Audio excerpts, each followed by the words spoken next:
Amati gambar-gambar ini baik-baik. Laut Mediterania. Di antara pantai Spanyol dan utara Afrika, sebuah kapal tanker minyak berlayar di perairan. Musik.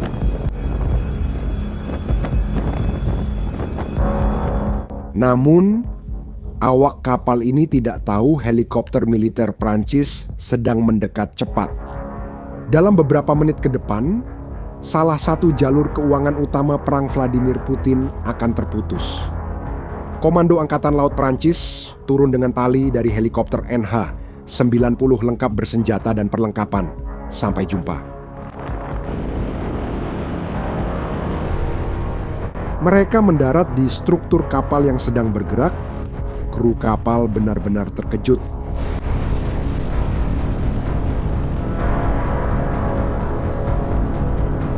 Dalam beberapa menit, komando Prancis menguasai kapal tanker minyak itu.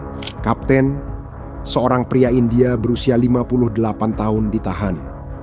Kapal bernama Grinch ini adalah bagian dari armada rahasia berisi lebih dari 1.400 kapal yang menjaga ekonomi perang Rusia tetap berjalan. Armada ini mengangkut 60% dari seluruh minyak Rusia yang lolos dari sanksi internasional, dan Prancis baru saja menyatakan perang terhadap armada ini. Operasi ini terjadi pada 22 Januari 2026. Tapi kalau kamu pikir menangkap kapal ini sudah mengesankan, ini hanyalah pukulan pertama yang Prancis berikan kepada Rusia. Karena pada saat yang sama ketika pasukan komando Prancis menyerbu Grinch di Mediterania, sesuatu yang lebih besar sedang terjadi di langit di atas Ukraina. Hal yang bahkan Amerika Serikat tak mampu lakukan. Terus tonton, kami akan ungkap apa yang dilakukan Prancis dan alasannya. Vladimir Putin sekarang menghadapi masalah yang tidak bisa dia selesaikan.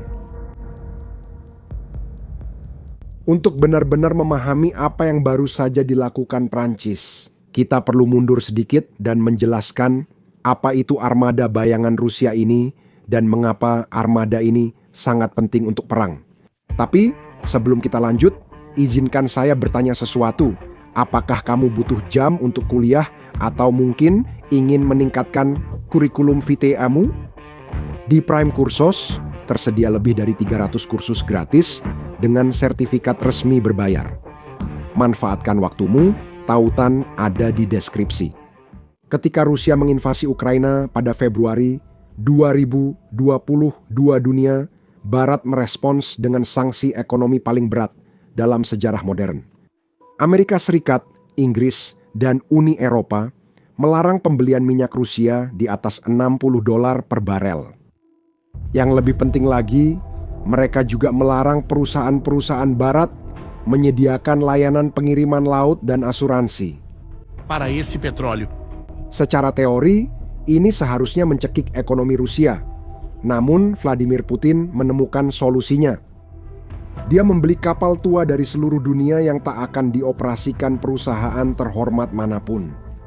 Kapal tanker berusia 20, 25, kadang-kadang 30 tahun, kapal-kapal yang secara teknis seharusnya sudah pensiun.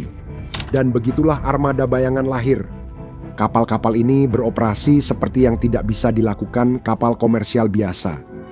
Mereka mematikan sistem pelacakan untuk menghilang dari radar internasional. Mereka sering mengganti bendera dan mendaftar di negara dengan regulasi minim seperti Ouros, Gabon, Barbados, dan Liberia. Tempat yang jarang diawasi pihak berwenang.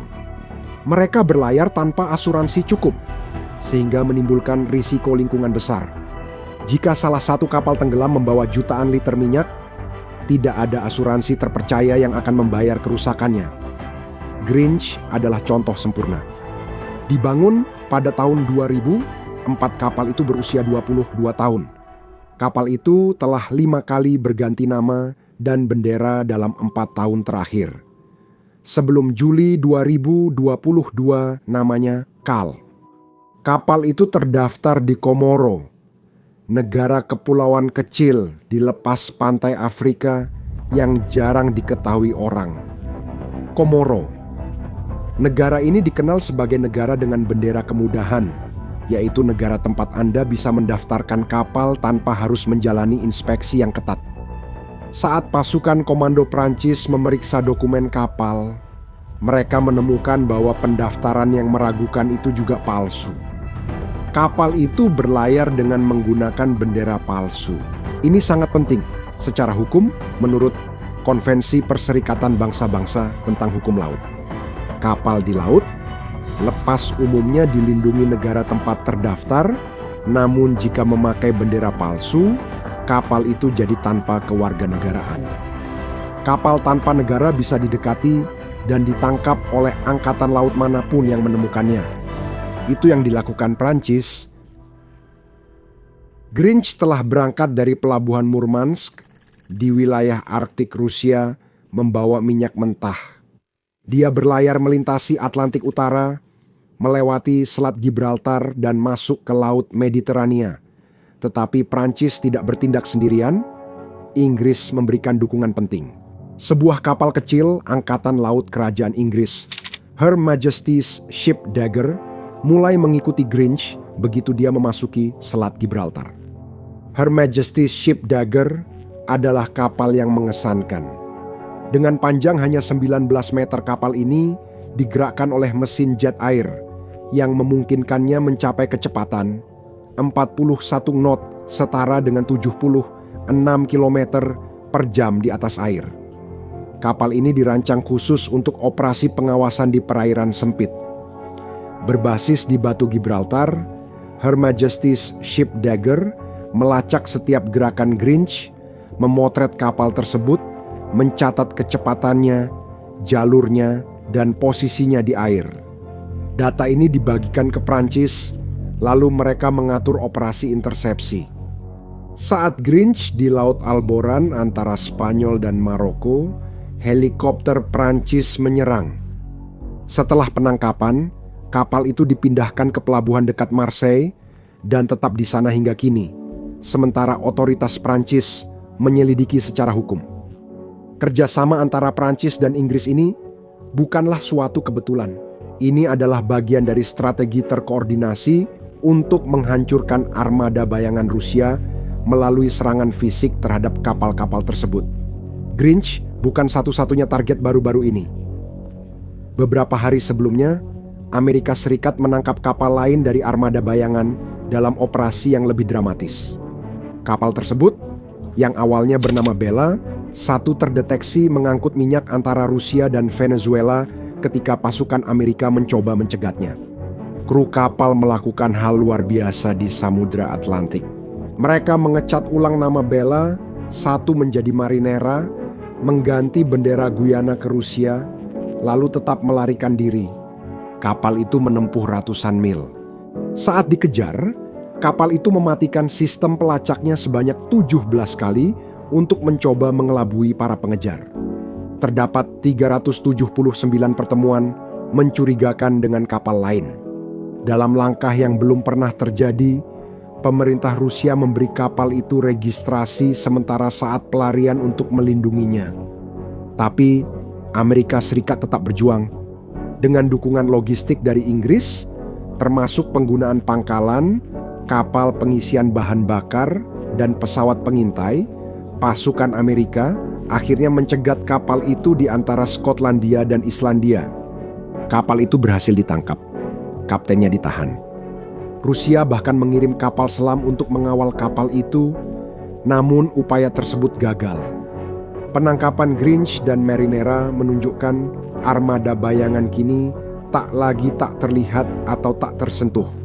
Setiap kapal yang ditangkap meningkatkan biaya asuransi, meningkatkan risiko bagi awak kapal, dan meningkatkan potongan harga yang harus ditawarkan Putin untuk menemukan pembeli yang bersedia mengambil risiko tersebut.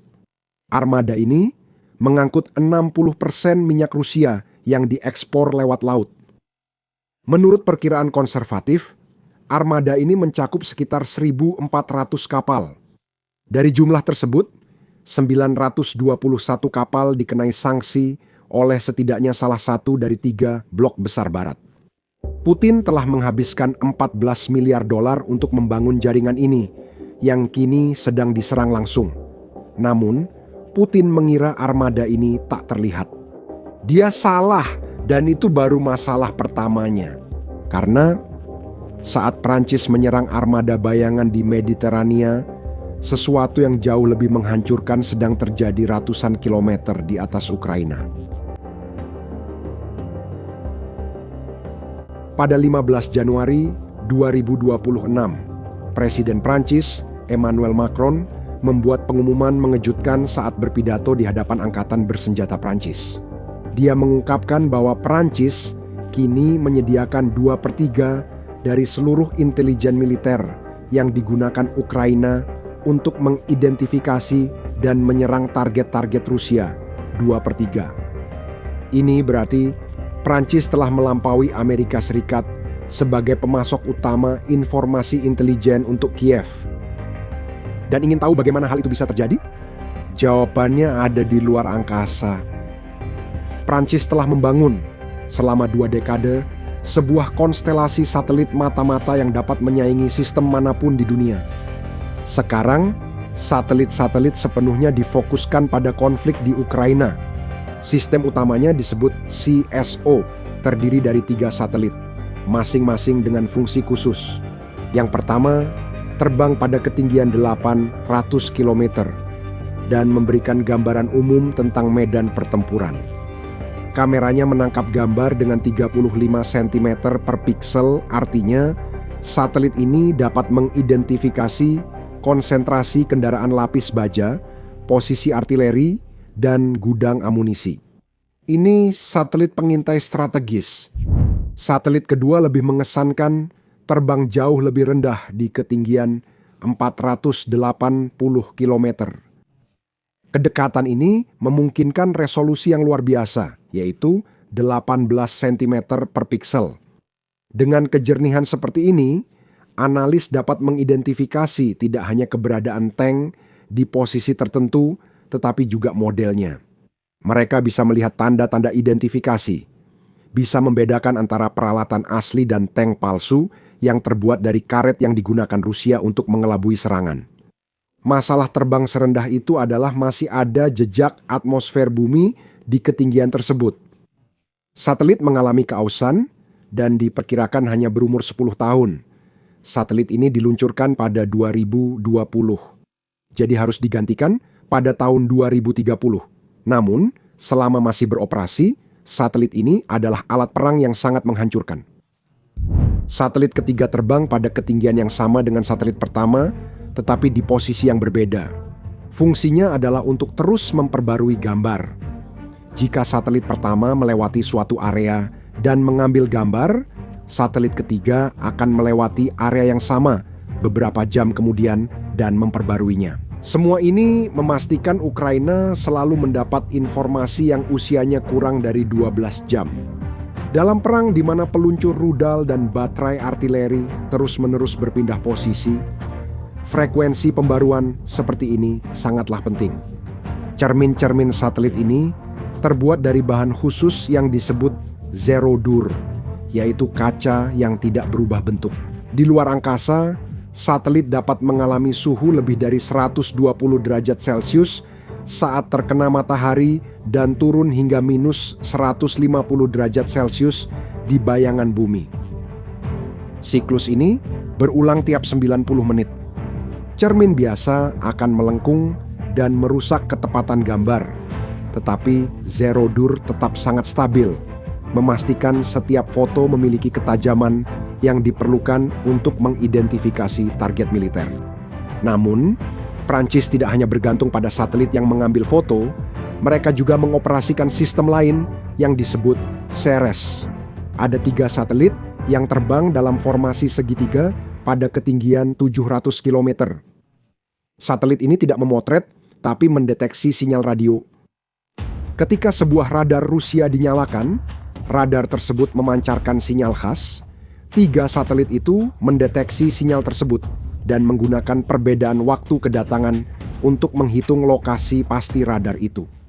Dengan cara ini, Ukraina tahu persis di mana sistem pertahanan udara Rusia berada, bahkan jika mereka tersamarkan atau tersembunyi.